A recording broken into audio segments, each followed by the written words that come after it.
There are moments in American public life when someone says something so clear, so precise, and so devastating to the prevailing political narrative that the only honest response is to stop and ask why nobody in a position of power has been willing to say it out loud before.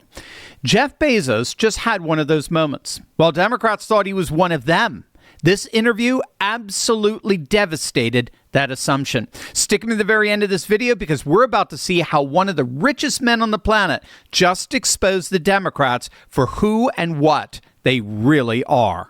Hey gang, it's me, Dr. Steve, your Patriot Professor, here to help you make sense of the madness with breaking news and analysis you're not going to get anywhere else. So you know what to do. Make sure to smack that bell and subscribe button. Amazon founder Jeff Bezos sat down for an interview with Andrew Sorkin on CNBC. And in the process, Bezos looked directly at the camera and said something that every Democrat politician running on a tax-the-rich platform doesn't want you to hear. I think what's going on is that it's kind of a tale of two economies.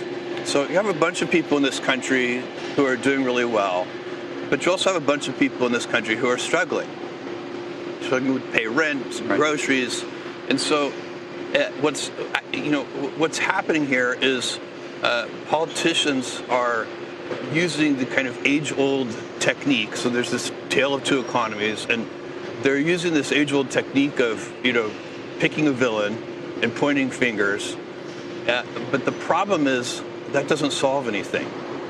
And so, if you want to help the group of people who are struggling, you have to figure out real root causes and solutions, and that takes skill, Now, he was responding there directly to New York City Mayor Zoran Mamdani, who built his entire political platform on the premise that billionaires like Ken Griffin and Jeff Bezos are the reason why working class New Yorkers cannot afford to live in their own city. And Bezos called that out for what it is.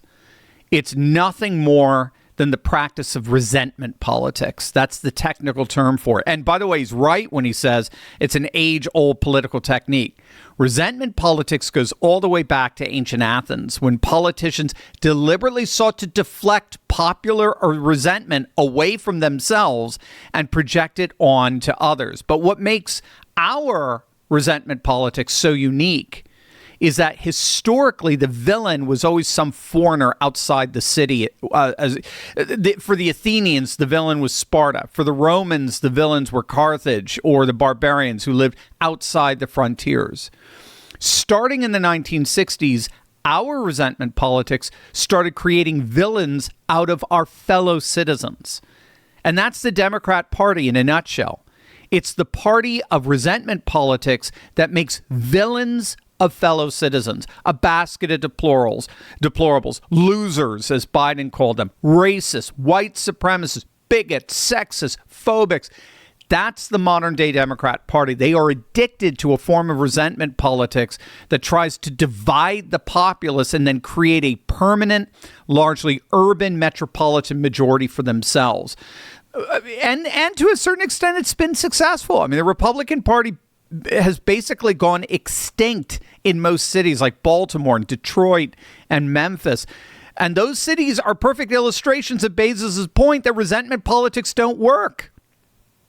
Again, you're not going to find a more faithful practitioner of resentment politics rhetoric than in Baltimore politics. I spent 10 years in Baltimore. Baltimore is as Democrat as it could possibly get, and it is, in Trump's immortal words, the very definition of a shithole. It's lost half its population over the last 30 years. It used to be over 1 million. Now it's barely 500,000. It doesn't do anything to help the constituents that still live there. Your rhetoric of resentment just creates a permanent clientele that forever wallow in social misery. They're every bit as poor. They are more poor as they ever were, and the city as a whole undeniably decays. But Bezos wasn't through. And Elizabeth Warren has made this point repeatedly. I think she's made it in reference to you and others. are able to pay a lower tax rate, even though you're paying an enormous sum in taxes, a lower tax rate than maybe I am. These people sometimes say that I don't pay taxes. That's not true. I pay billions of dollars in taxes. And it's a perfect, again, if people want me to pay more billions, then let's have that debate. But don't pretend, that's going to solve the problem.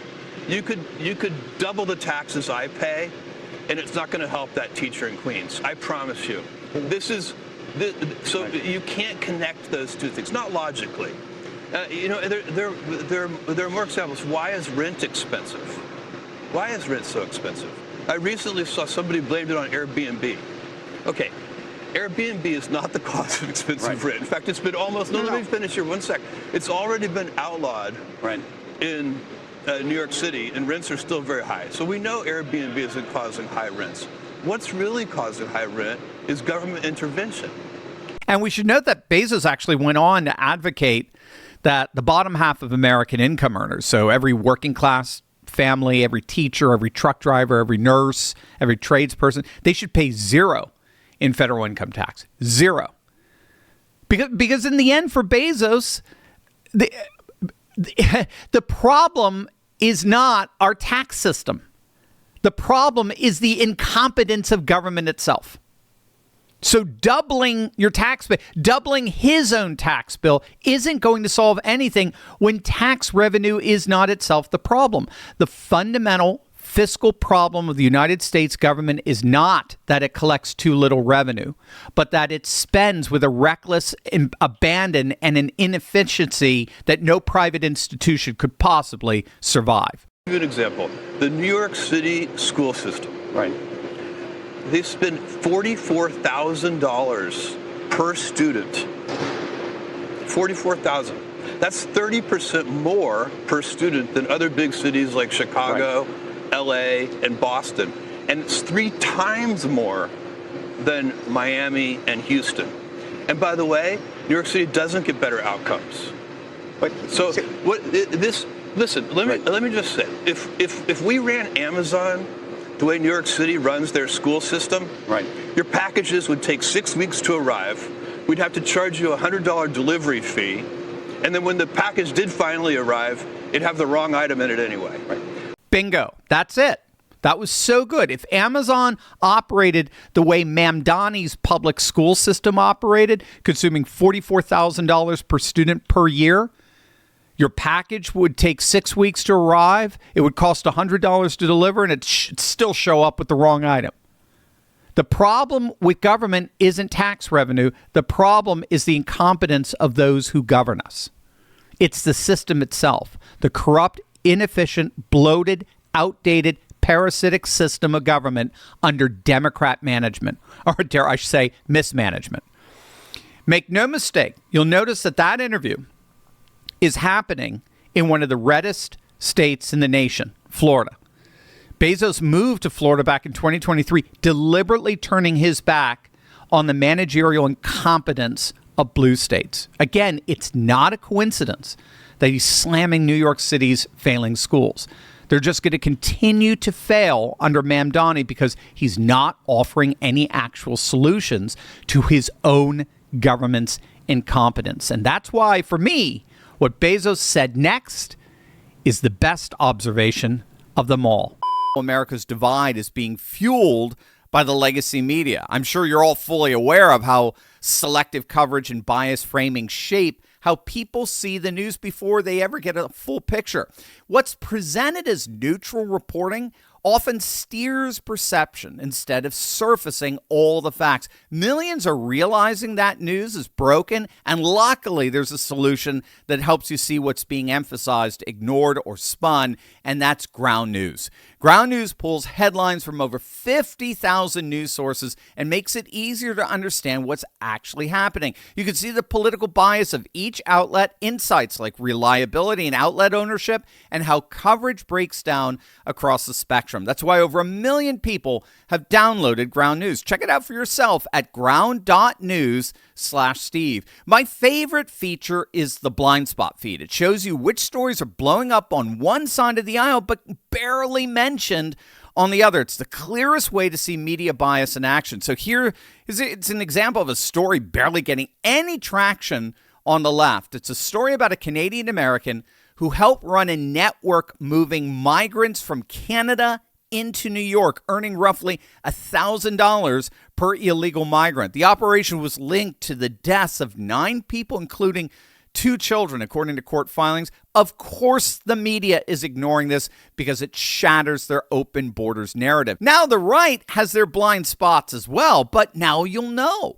With every story, Ground News shows you the entire spectrum of who's reporting from left, right, and center, how reliable each source is, and who owns each outlet. It's everything the corporate press doesn't want you to see. And right now you can get 40% off the Vantage plan, which gives you unlimited access to all the features I personally use for about $5 per month. Just visit ground.news/Steve, click the link in the description, or scan the QR code. That's ground.news/Steve. If I do my job right, the value to society and civilization from my for-profit companies will be much, much larger than the good that I do with my charitable giving. And I think this is an important point to make, because people forget, or they sometimes don't see, that when you create something like Amazon and you're saving, I get letters from new mothers all the time that say, like, I have no idea what I would be doing right now if I didn't have Amazon. Thank you. Or what we did in the pandemic when people could really see what an essential service we provided to them.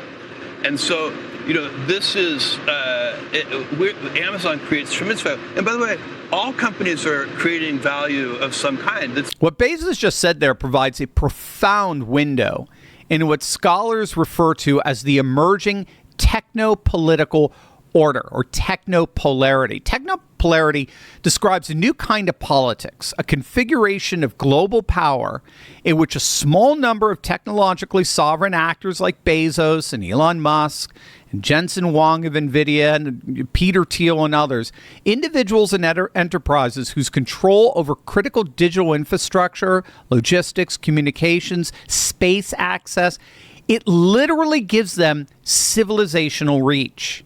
And that reach is structurally independent of, and in many cases surpasses, the reach of governments.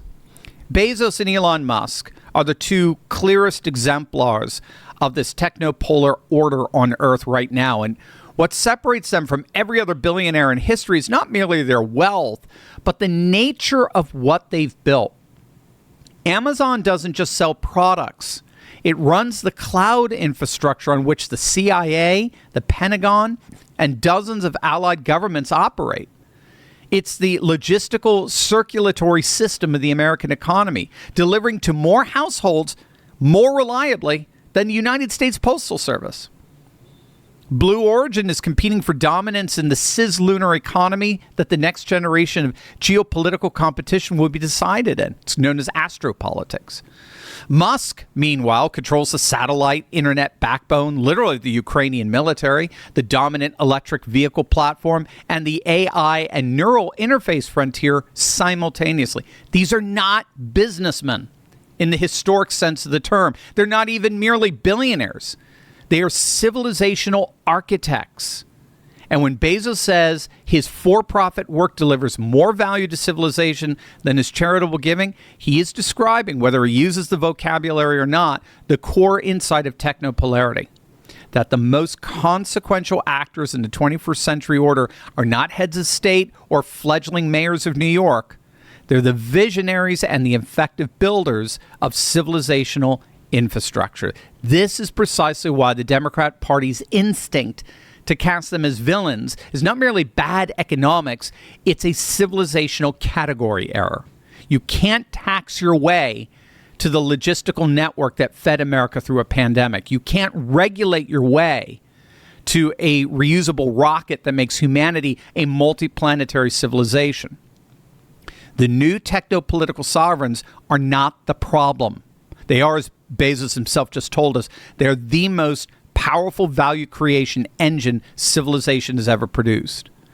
And the political order that figures that out first will win the 21st century. Now, just to be clear on this. Technopolarity does not negate government power. In fact, what we're finding is that governments and techno-entrepreneurs are actually teaming up more and more, particularly in the field of outer space and astropolitics.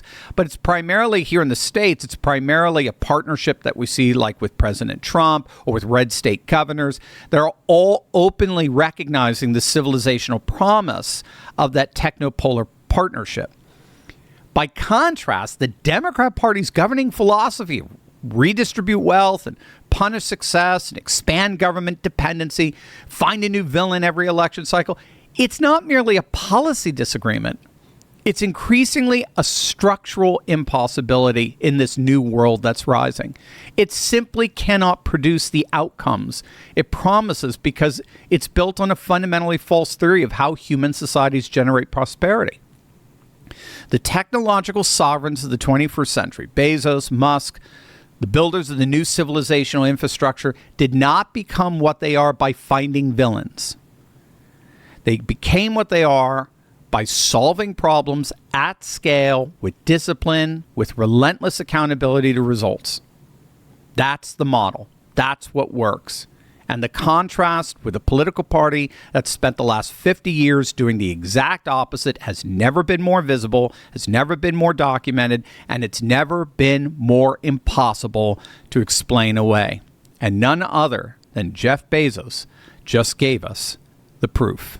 Gang, before you go, I have to tell you, something special is coming this summer for our community, and Atlanta is going to be the place to be. I'm not ready to share all the details just yet, but I promise you do not want to miss this. Scan the QR code, get on our newsletter, and watch your inbox. More coming very soon.